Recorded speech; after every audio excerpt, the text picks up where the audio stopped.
The enlightening beings in this stage, the stage of presence, realize the concentration of enlightening beings called entry into emptiness.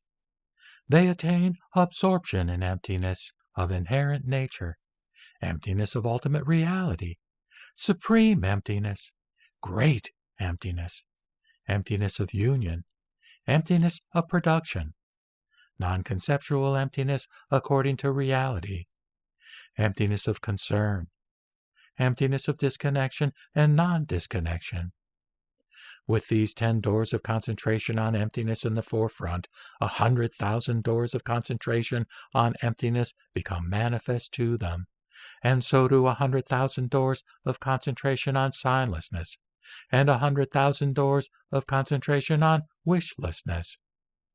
Furthermore, the enlightening beings in this stage of presence fully develop unbreakable intent, certain intent, good intent, profound intent, unretreating intent, unrelenting intent, pure intent, endless intent, intent to seek knowledge, intent to perfectly unite means and wisdom. These 10 intents of enlightening beings lead to the enlightenment of Buddhas. The enlightening beings become courageous and do not retreat before verbal opposition.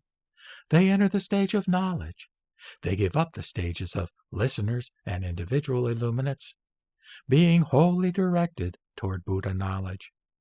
They also become immune to the doings of demons and afflictions and become firmly established in the light of enlightening beings. They also become fully imbued with the practices of the principles of emptiness, signlessness, and wishlessness, and they become one with the contemplations of means and wisdom, and they become filled with the elements of enlightenment. In the enlightening beings in this stage of presence, the abode of transcendent wisdom becomes paramount, and they attain the third acceptance of these principles, that of keen accord, by following them without opposition. To the enlightening beings in this stage, many Buddhas become visible by great vision and willpower. Many hundreds of Buddhas, many thousands, hundreds of thousands, millions, billions, trillions of Buddhas. Having seen these Buddhas with great zeal, they pay honor and respect to them, providing them with offerings of food, clothing, bedding, medicines, and other furnishings, and also bring comforts for enlightening beings, and also honor the religious community. They dedicate all these roots of goodness to perfect enlightenment. They also attend those Buddhas and listen to their teachings in person, with great respect and appreciation of their rarity, taking up the teachings and remembering them. Having heard the teachings, they practice them by means of true application, wisdom, knowledge, and illumination, and effectively preserve them in action. They reach further into the store of teachings of the enlightened. The roots of goodness of the enlightening beings in this stage of presence become more and more radiant over many eons, over hundreds, thousands, millions, billions, trillions of eons. Just as gold covered with jewels becomes even more radiant, so do the roots of goodness of enlightening beings in this stage, cultivated by expedient means and wisdom, become all the more radiant. They also become more and more tranquil and imperturbable.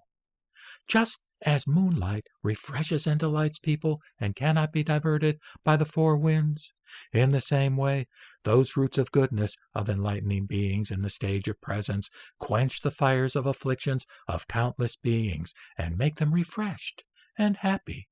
And those roots of goodness cannot be diverted by the four demons. Among the 10 transcendent ways, transcendent wisdom is paramount in these enlightening beings, but they also practice the others as best they can. This is a brief summary of the 6th stage of enlightening beings, called the stage of presence, most of the enlightening beings in which are masters of emanation, expert and powerful in stopping people's conceit, skilled in drawing people away from the conditions of pride and arrogance. They cannot be distracted by the interrogations of all listeners. They are skilled in introducing beings into interdependent origination.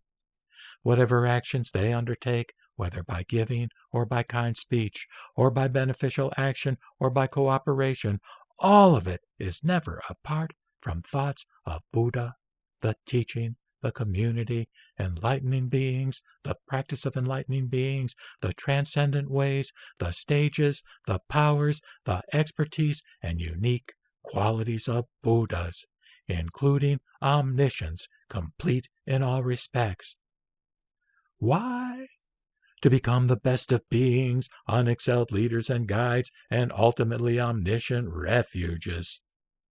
Those who seek to be thus undertake the appropriate effort, by which exertion they instantly attain 100 trillion concentrations, see 100 trillion Buddhas, and recognize their power, shake 100 trillion worlds, go to 100 trillion lands, illumine 100 trillion worlds, mature 100 trillion beings, remain for 100 trillion eons, penetrate 100 trillion eons, past and future, contemplate 100 trillion doctrines, manifest 100 trillion bodies, each body manifesting a company of 100 trillion enlightening beings.